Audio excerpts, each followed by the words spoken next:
지방자치 내용을 두 차례 나누어서 설명드리겠습니다. 이번 시간에는 지방자치의 본질, 그리고 지방자치의 기관 구성, 그리고 지방자치권의 종류에 대해서 설명드리겠습니다. 지방자치의 본질입니다. 1번에 화면에 1번 지방자치의 개념이 있고 2번에 지방자치의 본질 부분을 설명하겠습니다. 자, 교재 454페이지를 봅니다. 지방자치는 3대 요소로 구성이 되죠. 구역, 주민, 자치권.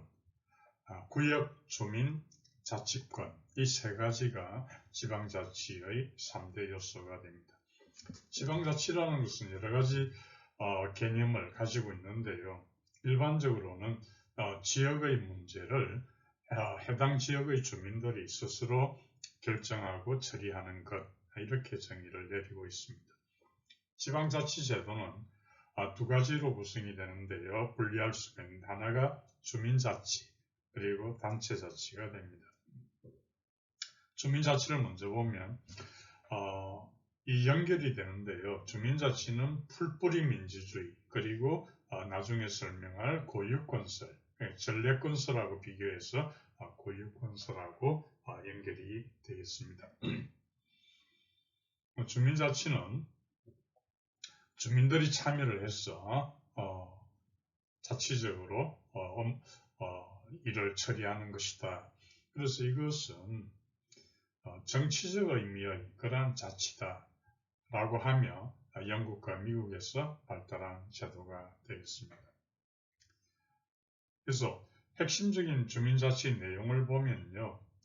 주민자치는 자치권이라고 하는 것이 국가가 성립하기 이전부터 존재한 것으로 보고 있습니다.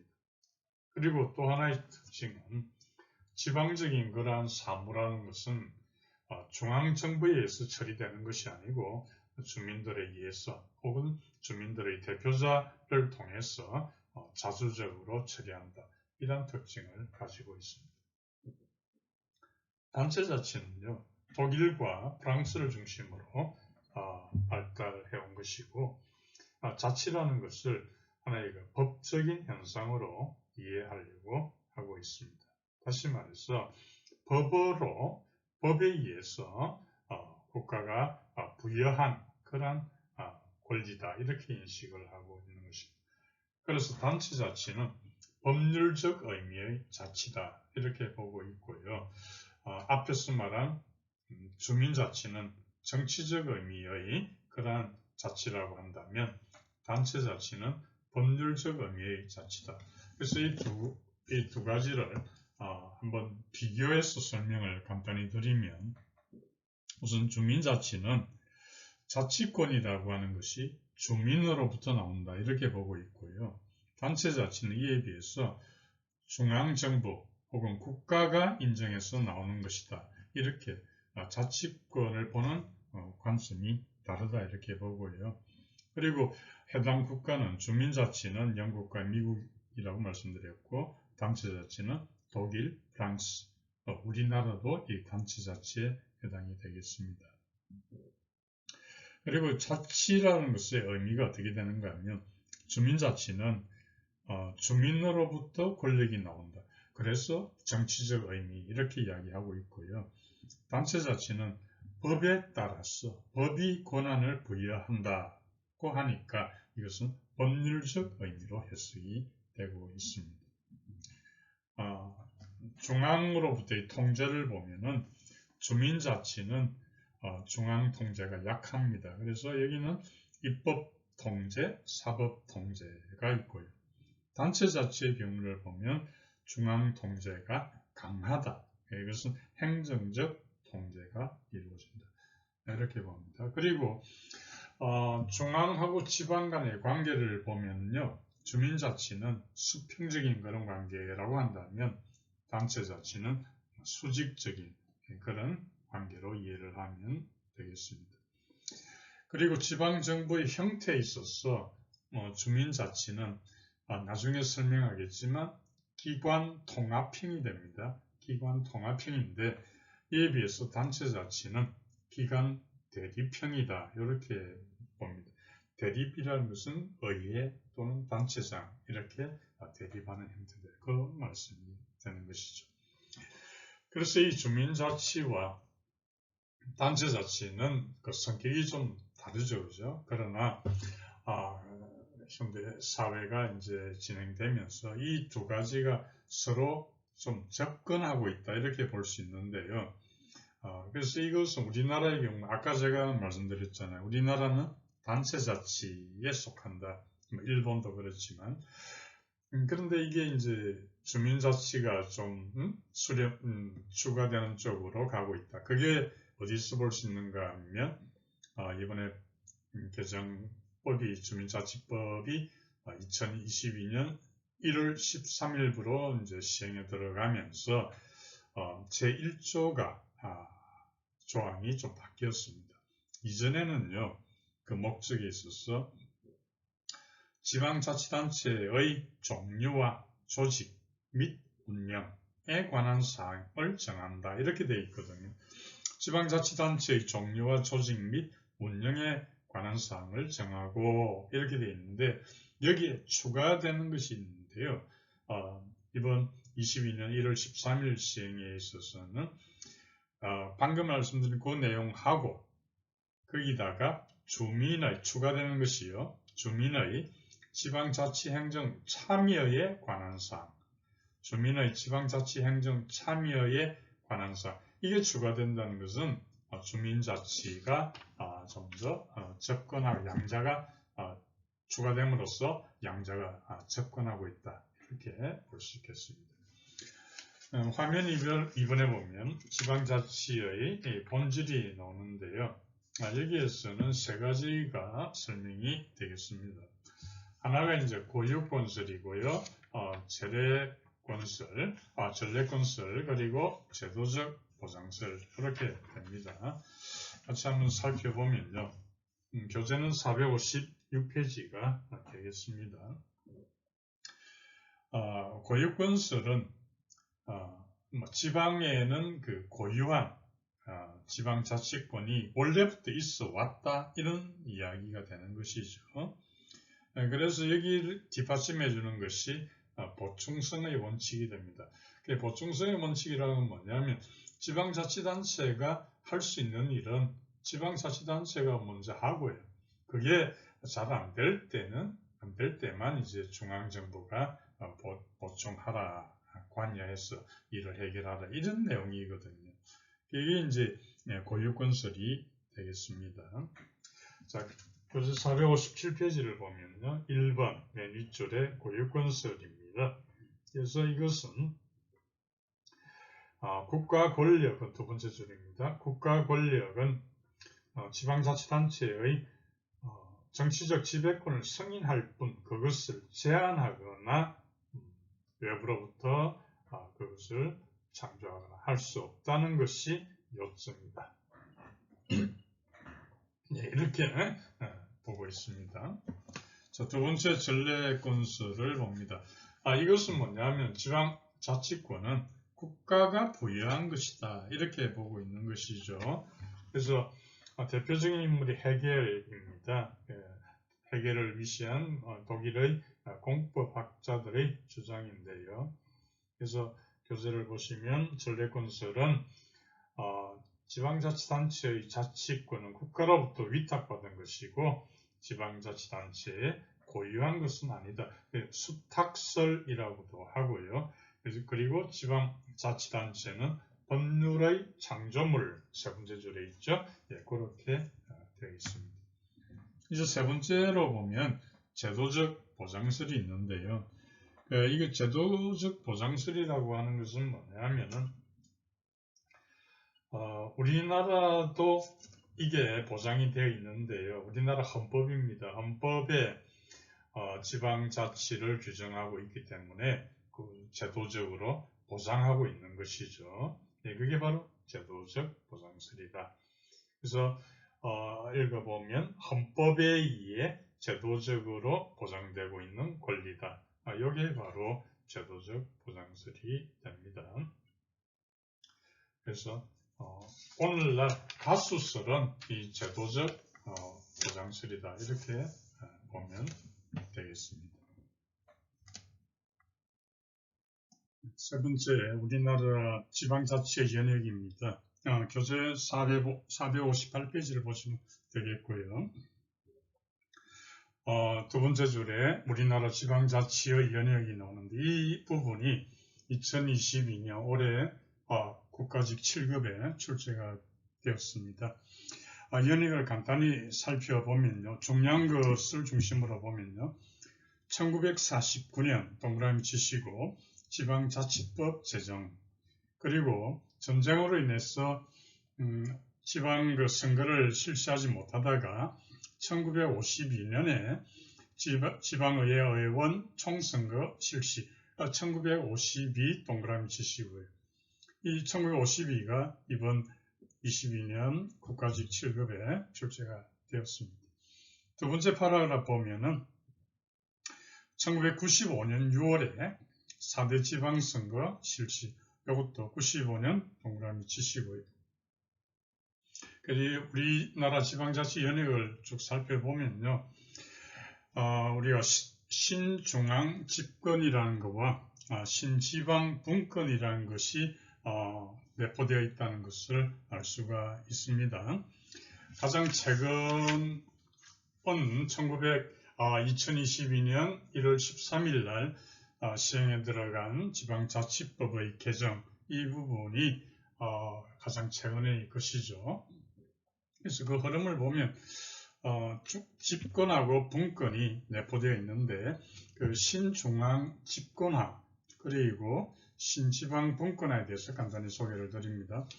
신중앙 집권화는 이것이 국가가 역할을 많이 하려고 하는 데서 나오는 거예요.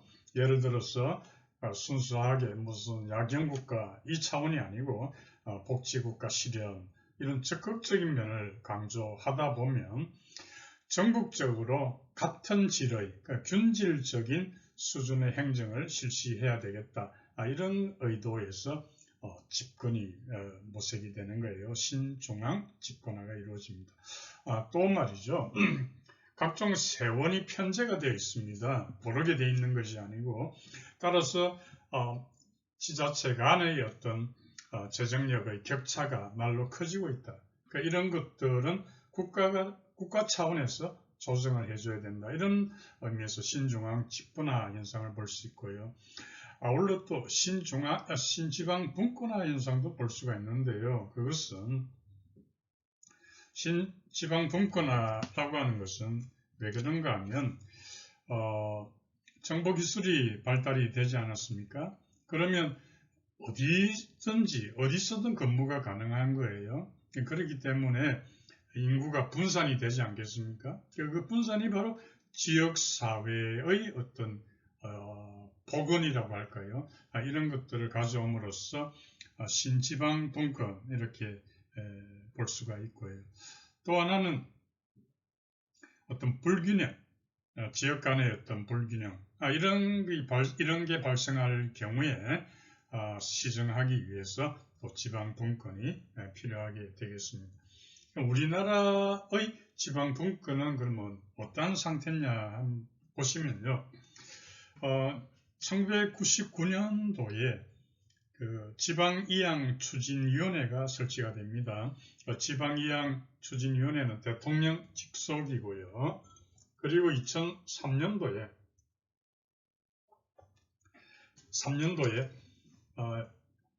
지방분권 3대 특별법이 제정됩니다. 이건 밑줄 그으시고 별표 2개예요. 지방분권 3대 특별법이 뭔가는 꼭 기억을 하셔야 됩니다. 이 2003년도 그리고 세 가지가 뭐냐면 첫 번째가 신행정수도 건설 특별법, 두 번째가 국가균형발전 특별법, 세 번째가 지방분권 특별법 이렇게 됩니다. 지방분권 세 번째 말한 지방분권 특별법에 속해 있는 것이 지방분권 추진위원회가 설치가 됩니다. 지방분권 추진위원회. 그래서 대통령 소속이고요. 여러분들이 기억하셔야 될 게 지방분권 3대 특별법이 2003년도에 제정되었고 세 가지가 있다. 그래서 이 3대 특별법을 통해서 지방분권의 특히 세 번째 지방분권 특별법에서 우리가 지방분권의 어떤 기본 원칙이 나타났다. 이렇게 볼 수가 있습니다. 기억하시고요. 그리고 2008년도에 지방분권 촉진에 관한 특별법이 제정이 된 바가 있습니다. 자, 그러면 화면에 한번 보시죠. 유의할 지문입니다. 한번 보시고 답을 해보시죠.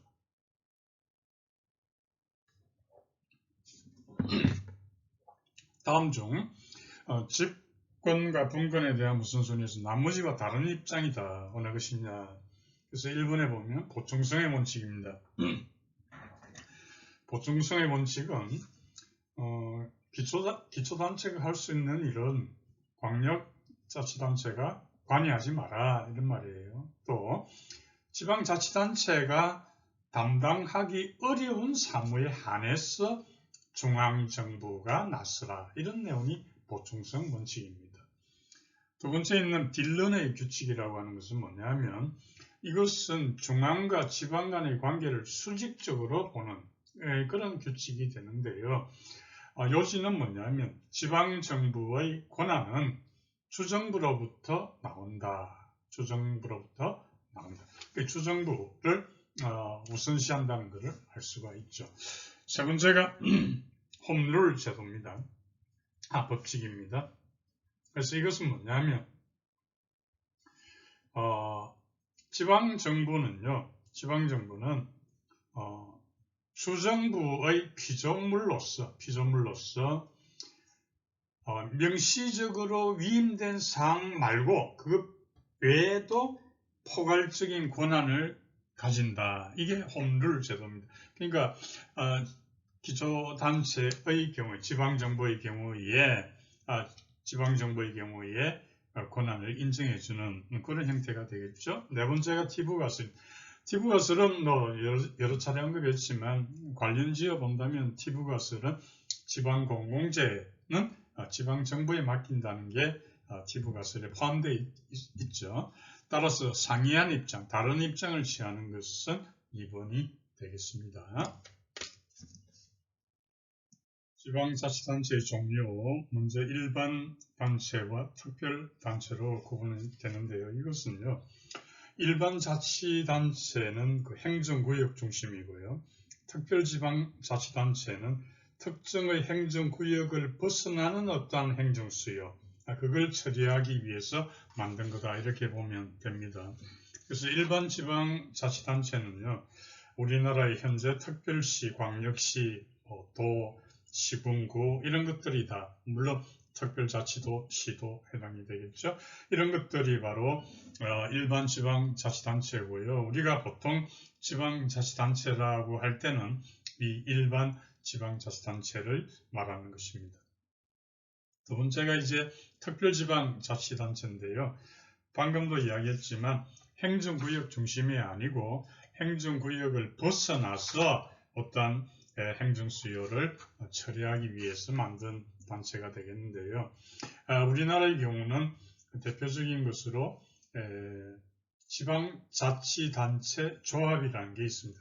그러니까 어떻게 말을 해야 되는가 하면 지방자치단체 조합은 특별지방자치단체의 대표적 예시다 이렇게 보면 되겠습니다. 그래서 우리나라는 수도권 매립지 운영관리조합, 자치정보화조합 이전에 또 부산 진해 경제자유구역청 이런 게 이제 해당이 되는데요. 최근에 이 부산, 울산, 경상남도 간의 그 특별지방자치단체를 구성하려고 하는 그런 움직임이 태동이 되었죠.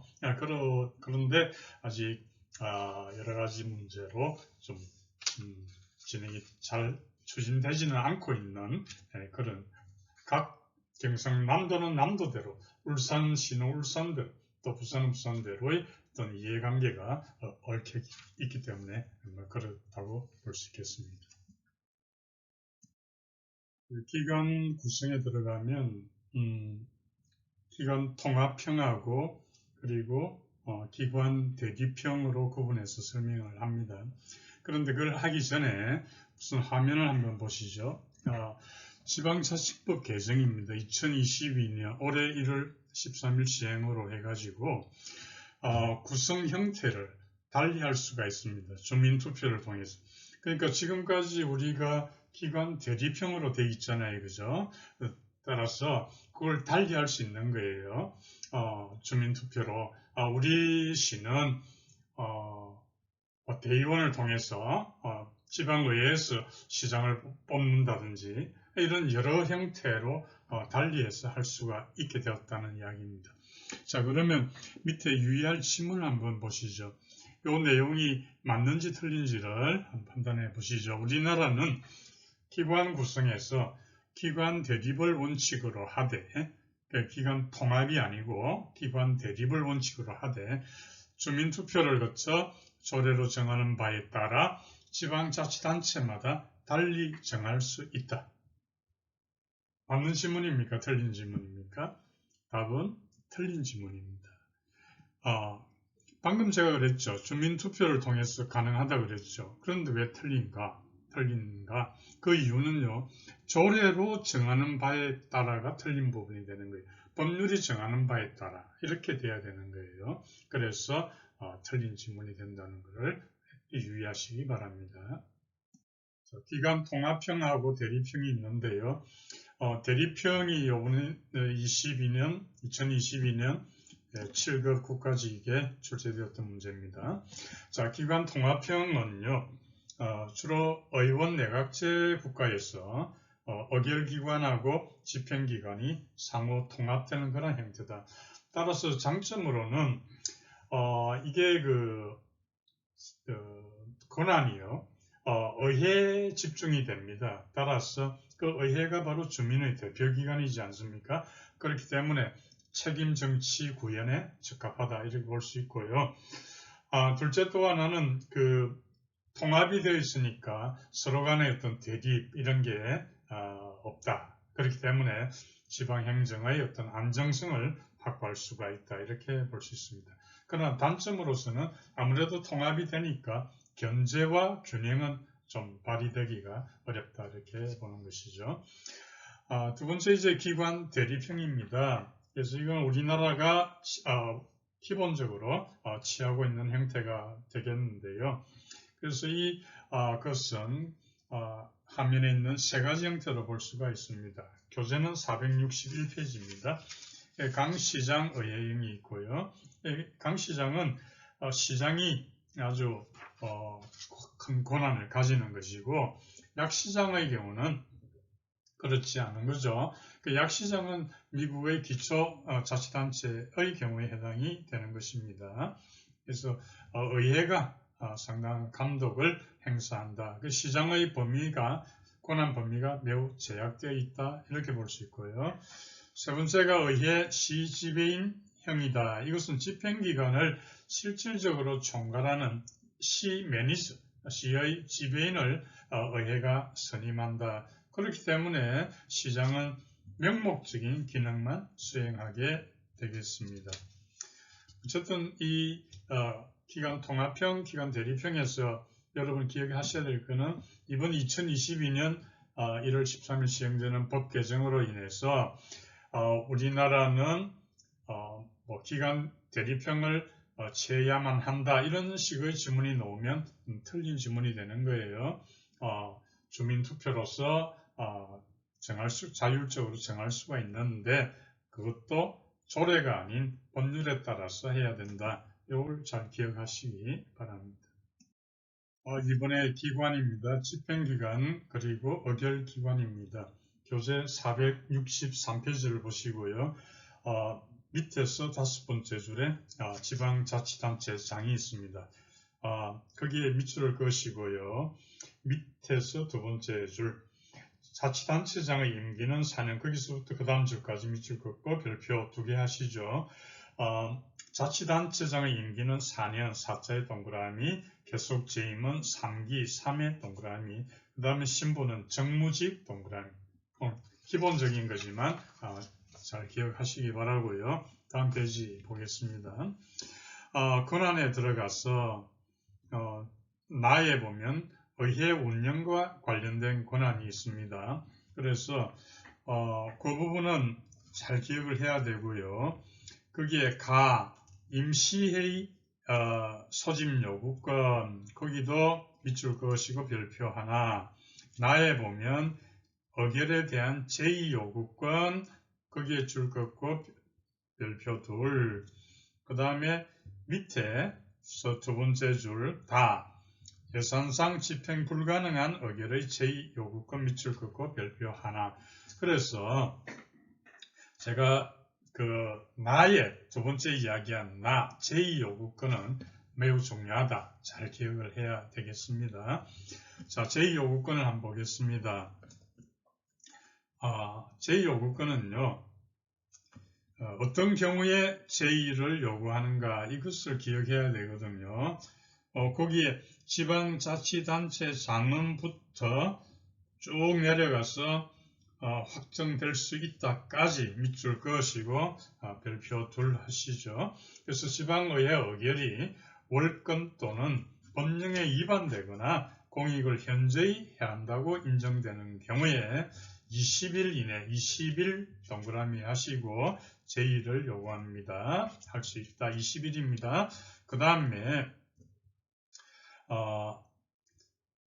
이 제의 요구에 대해서 제의 요구에 추가를 한다면은 지방의회가 만약에 다음에 경비를 줄이는 의결을 할 경우 두 가지가 있는데요. 하나는 법령에 따라 지방자치단체에서 의무적으로 부담해야 할 경비를 만약에 의회가 줄이려고 한다든지, 두 번째로 비상재해로 인한 시설의 언급, 복구에 필요한 경비를 줄이려고 의결을 한다든지 이럴 때는 단체장이 제의를 요구할 수가 있습니다. 근데 제의 요구에 대해서는 재적위원 과반수 출석위원 의원 3분의 2 이상 장수, 거기 표시하시죠. 밑줄 긋고요. 재적의원 과반수 동그라미, 출석의원 3분의 2 이상, 3분의 2 동그라미 잘 기억하셔야 됩니다. 또 단체장은 의회가 재의결했잖아요. 그죠? 재의결했는데 그게 법령에 위반된다 판단이 되면은 재의결된 날로부터 20일입니다. 20일 이내에 대부분의 소재기 할 수 있다. 기억하시고요. 그 다음에 다에 보면 예산상 집행 불가능한 의결, 그런 경비가 포함되어 있을 때는 이것도 20일 이내에 제의를 요구할 수 있다. 그렇게 됩니다. 자, 그 다음에 선결 처분권이 있는데요. 선결, 선 앞에 앞선, 앞의 선이란 미리 선결 처분권입니다. 이게 어떤 때 행사가 되는가 하면요. 단체장이 의회를 대신해서 행사하는 것이지 않습니까? 그 경우는요. 지방의회가 성립되지 아니한 때 하고요. 다음에 소집할 시간적 여유가 없을 때, 이럴 때 선결 처분할 수가 있다는 것입니다. 그래서 그런 기능을 가지고 있고요. 그 다음에 규칙을 제정할 수 있고 그런 권한이 있습니다. 그 다음 지방의회로 들어갈게요. 의회 들어가기 전에 제가 지문을 하나 내겠습니다. 한번 적어보시죠. 맞는지 틀린지를 판단해 보시죠. 우리나라에서 지방의회는 의장에 대한 불신임 의결권을 가지고 있다. 불신임 의결권을 가지고 있다. 의장에 대한 불신임 의결권을 가지고 있다. 맞는지요? 답은 맞습니다. 근데 착각하면 안 되는 게 의회가 단체장에 대한 불신임권을 가지고 있다. 그렇게 말하면 그런 질문은 틀렸다 되는 거예요. 운동하시지 않으시기 바랍니다. 그러한 의결 권한을 가지고 있고요. 그 다음에 이제 의결권 중에 보면은 예산의 어떤 심의 확정권이 있습니다. 그래서 예산의 심의 확정권은 대단히 의회의 중요한 역할 중에 하나인데요. 그래서 시도의회는요, 회계년도 개시 15일 전까지 의결을 해야 되고요. 시군자치구의회에서는 회계년도 개시 10일 전까지 의결을 해야 한다. 이것도 같이 기억하면 되겠습니다. 그 다음에 의회가 의결할 수 있는 것 중에 또 다른 것이 여러분 꼭 기억해야 될 게 법령에 규정된 제가 부른 지문이 맞는지 틀린지 판단하시죠. 법령에 규정된 수수료의 부과와 징수 또는 사용료도 해당이 됩니다. 법령에 규정된 수수료 또 사용료의 어떤 부과와 징수 이것이 의결사항이다. 맞다? 틀리다. 그죠? 답은 틀립니다. 의결 사항이 아닙니다. 왜냐하면요. 법령에 규정된 것이잖아요. 그래서 의회 의결 사항은 뭐냐? 법령에 규정된 걸 제외한 게 의회 의결 사항이 되는 거예요. 그 지문이 나올 때 잘 보고 판단하셔야 됩니다. 정리하면 법령에 규정된 수수료의 부과와 징수는 이것은 의회 의결 사항이 아니고 법령에 규정된 수수료 이런 걸 제외한 법령에 규정된 게 아닌 그런 경우에 의회 의결 사항이다. 이렇게 되겠습니다. 네. 그런 내용이 되겠고요. 그 다음 화면에 보시면 의장과 부의장 불신임은 제적의원 4분의 1 이상 발의, 제적의원 과반수 찬성. 이것도 기억하시면 좋겠습니다. 이번 개정법률에서 사무배분의 기본 원칙이 신설이 되었거든요. 따라서 잘 기억을 하셔야 됩니다.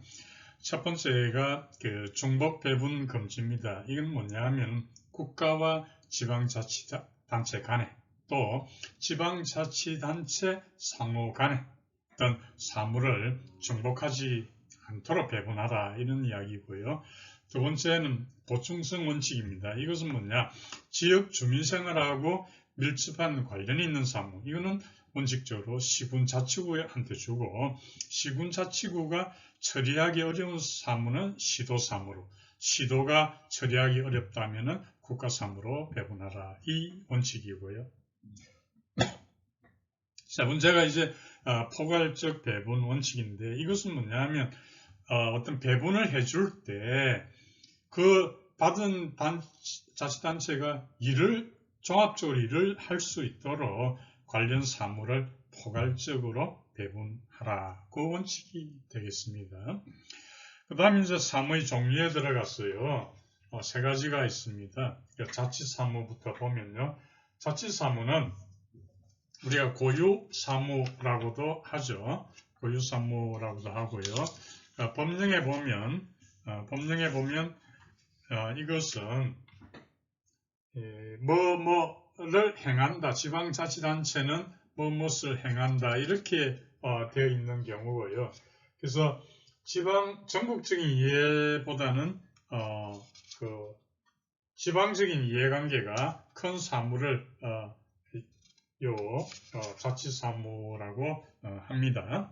그래서 거기에 들어간 형태는 유형은 어떤 게 있는가 하면은 여러 가지 주민의 복지 정진에 관한 사무인데요. 상하수도 사업, 소독, 오물 처리, 이런 등등이에요.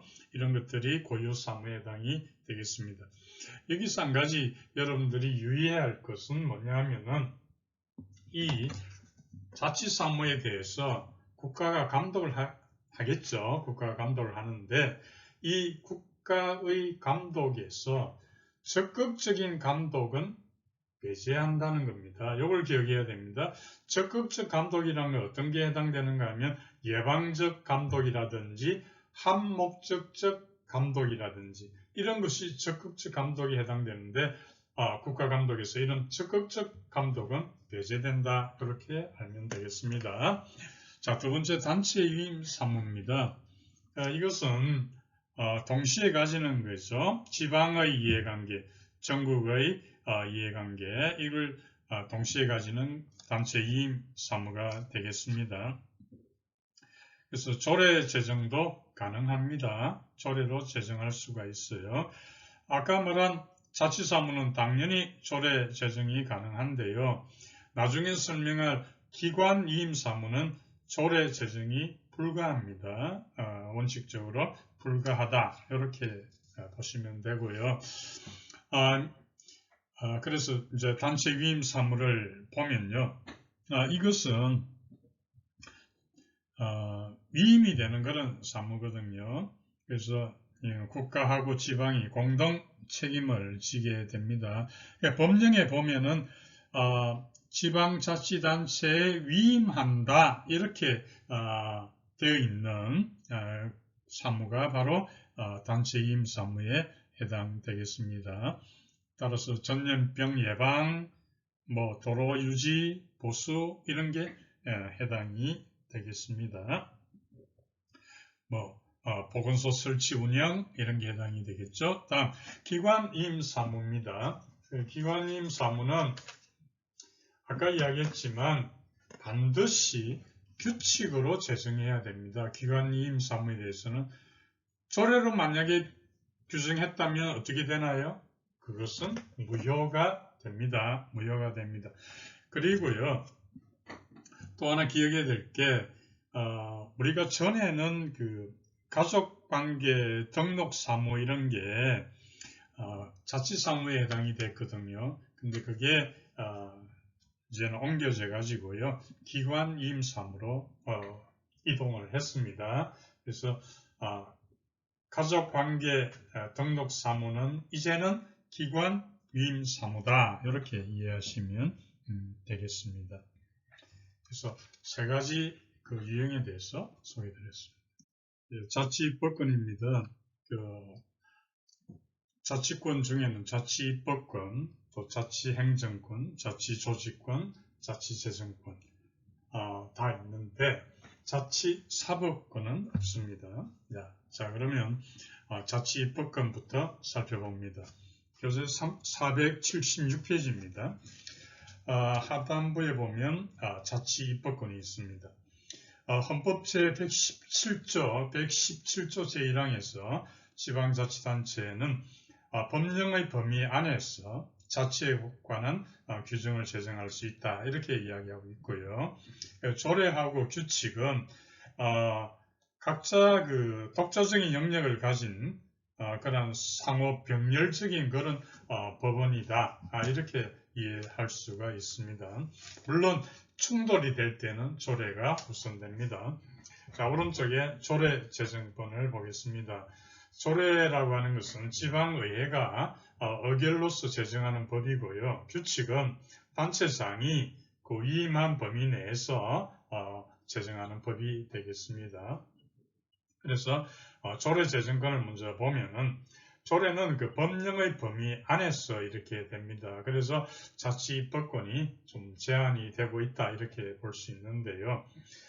그러면 그 범위가 어떻게 되는가 하면 아까도 이야기했지만 조례로 제정할 수 있는 것이 중요합니다. 조례로 제정할 수 있는 것은 자치사무하고 단체 위임 사무만 해당되고요.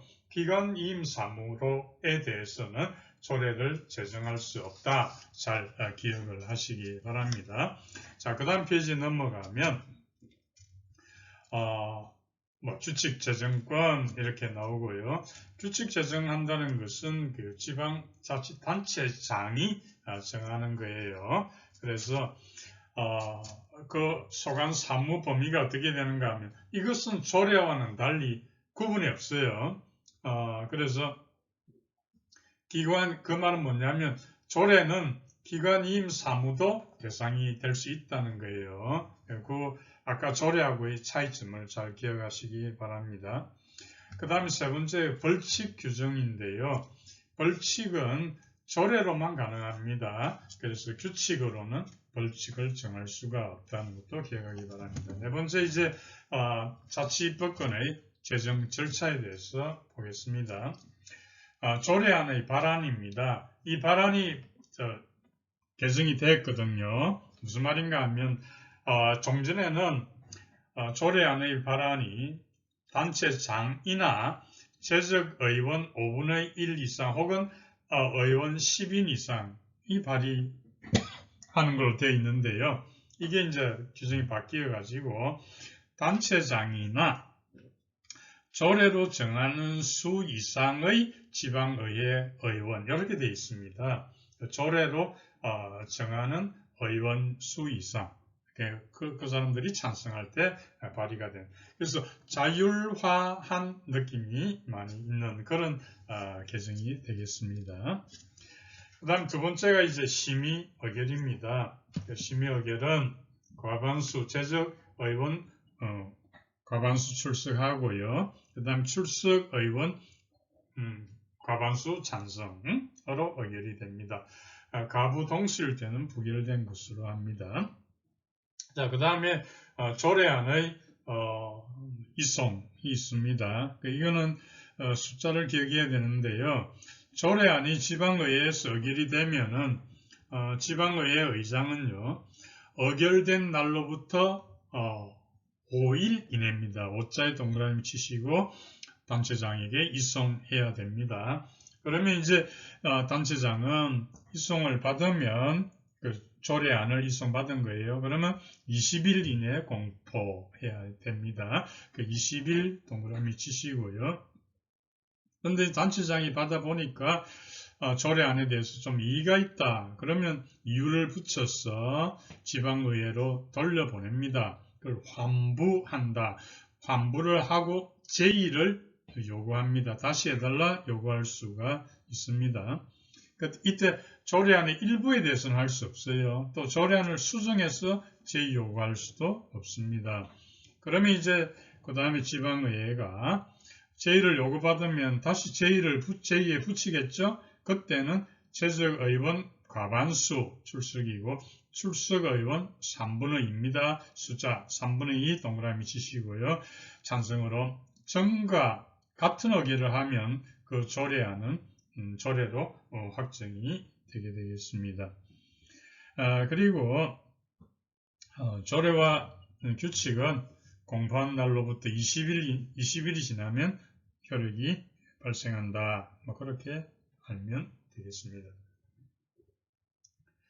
그 다음에 이제 제소가 있는데요. 제소는 479페이지 5번입니다. 제소입니다. 단체장은 재의결된 그것이 법령에 위반된다고 판단할 수 있겠죠. 그럴 때는 재의결된 날로부터 20일 이내에 대법원에 소를 제기할 수가 있고요. 또 조례에 관해서 알아야 될 게 과태료가 되는데 조례를 위반한 행위에 대해서 조례로 1천만 원 이하의 과태료를 정할 수가 있습니다. 그래서 이게 전에 한번 출제가 됐는데 1,500만 원 이렇게 출제된 적이 있거든요. 틀렸죠? 1,000만 원 이하 과태료가 되겠습니다. 조례와 규칙을 간단히 비교를 해본다면은 설명드린 건데요. 조례는 범위가 자치사무 플러스 단체 위임 사무고요. 규칙은 자치, 단체, 기관, 임 다 됩니다. 그런 점에서 차이가 있고요.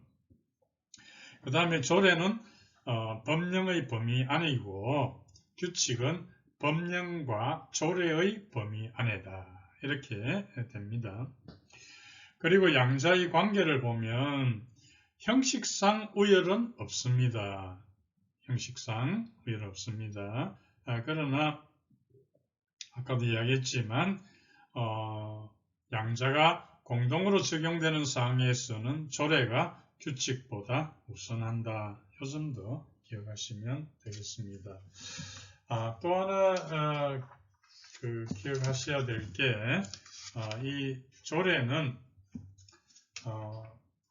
조례를 에 있어서 아까 이야기한 대로 과태료 그 부분을 잘 기억을 하면 되겠습니다. 자치행정권 설명입니다. 자치행정권의 의의를 보면은 지방자치단체가 자기의 어떤 독자적인 사무를 가지고 국가의 관여 없이 자주적으로 처리할 수 있는 권능이다. 이렇게 자치행정권을 정의할 수가 있는데요. 몇 가지 중요한 내용들이 있는데 화면을 보시면 취소정지권이 있습니다. 즉 시정명령을 했는데 거기에 따른 취소정지권이고요. 그 다음에 화면의 그 박스 안에 오른쪽에 직무이행명령권 이런 내용으로 구분할 수가 있습니다. 하나씩 보면요. 대상이 위임사무하고 자치사무에 따라서 구분이 되는데 사유를 보겠습니다. 이 사유 부분은 잘 기억해야 됩니다. 위임사무는 명령이나 처분이 법령 위반, 현저히 부당, 공익침해 그래서 다 해당이 되는데요. 자치사무의 경우는 법령 위반만 해당이 됩니다. 그러니까 현저히 부당해서 공익침해 이거는 해당이 없다는 거죠. 그래서 만약에 지문에 기출 지문을 하나 소개해드리면 지방자치단체의 자치사무에 관한 단체장의 명령이나 처분이 법령에 위반되거나 현저히 부당해서 이런 식으로 출제가 되거든요. 그럴 때는 그 지문은 틀린 지문이 되는 것입니다. 그럴 경우에 주무부 장관이 시정을 명하고 시정을 따르지 않으면 취소정지할 수 있다. 이런 식의 지문이 나오면 틀렸다. 왜냐하면 자치사무는 아니다. 자치사무는 법령 위반만 한정된다. 그래서 지문 중에 자치사무라 해놓고 현저히 부당 이런 식으로 하면 틀렸다고 답을 해야 하는 것입니다. 다음 위임사무는 보면 관리와 집행을 명백히 게을리했다 인정될 때 그렇습니다. 자, 행사 방법을 보면요. 요 취소정지권을 보면은 기간을 정해서 시정명령을 내립니다. 시정명령 내리는데 시정명령을 하지 않으면 주무부 장관이 시도지사한테 그렇게 하지 않겠습니까? 시정명령을 하지 않으면 시도지사에게 명령할 수가 있는 거죠. 기간을 정해서 시정명령을 하시오. 근데 시도지사가 시정명령을 하지 않으면 어떻게 할까요? 시군자치구에 직접 시정명령이 가능하다 이렇게 되는 거예요. 그 다음 오른쪽에 위임사무 보겠습니다. 서면으로 기간을 정해서 명령하는 것 같아요. 다음에 주무부 장관은 이 기간을 정해서 이제 이행명령을 하도록 할 수 있습니다. 근데 시도지사가 이행명령을 하지 않으면 시군자치구에 직접 이행명령이 가능하다. 이렇게 됩니다.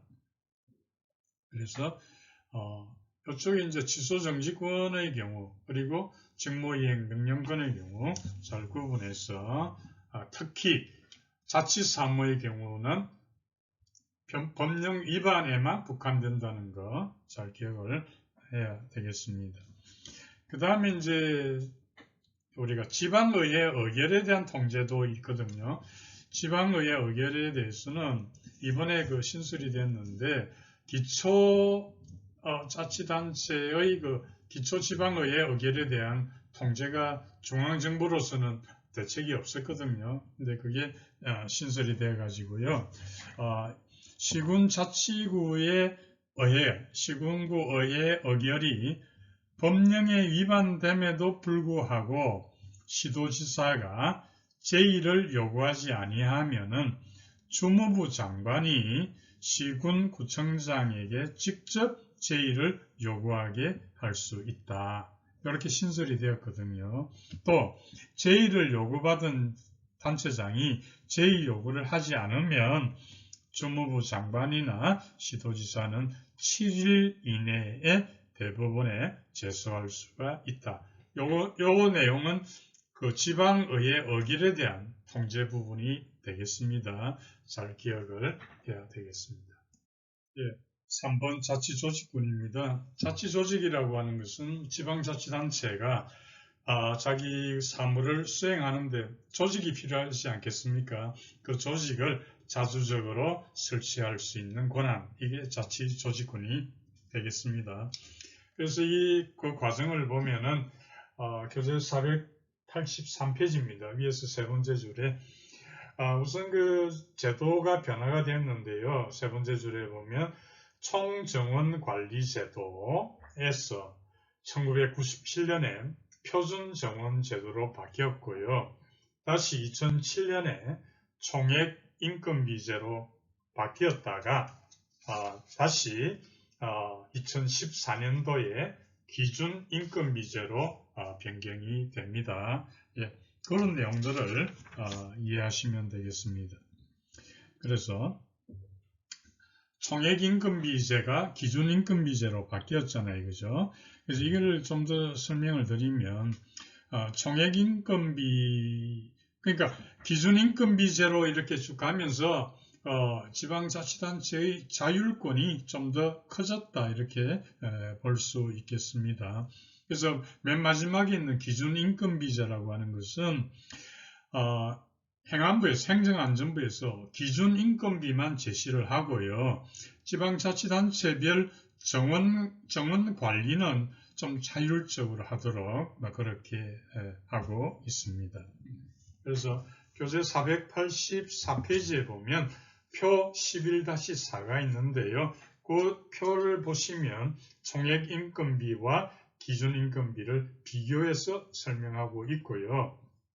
그래서 방금 이야기했던 대로 총액임금비제는 개념을 보면 행정안전부에서 총정원하고 임금비 총액 한도를 이중으로 관리하고 있습니다. 그런데 기준임금비제도는 행안부에서 기준임금비만 제시하고 지방자치단체별 정원관리는 자율화, 그리고 자율 운영 범위에 1에서 3%는 추가를 허용하고 있다. 이런 것도 기억을 하면 되겠습니다.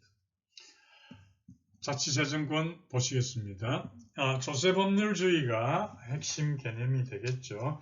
조세법률주의라고 하는 것은 조세의 종목과 세율은 법률로 정한다. 국세와 마찬가지로 법률로 정한다. 이게 자치재정권의 주요 내용이 되겠습니다. 그래서 지방자치단체는 법률로 정하는 바에 따라서 지방세를 부과 징수할 수가 있습니다. 지방자치법 제152조에 보시면 지방자치단체는 법률로 정하는 바에 따라 지방세를 부과 징수할 수 있다. 따라서 이 지문 중에 지방자치단체는 조례로 정하는 바에 따라 지방세를 부과 징수할 수 있다. 이런 지문이 나오면 당연히 틀린 지문이 되는 것입니다. 법률로 정하는 바에 따라 그렇게 됩니다.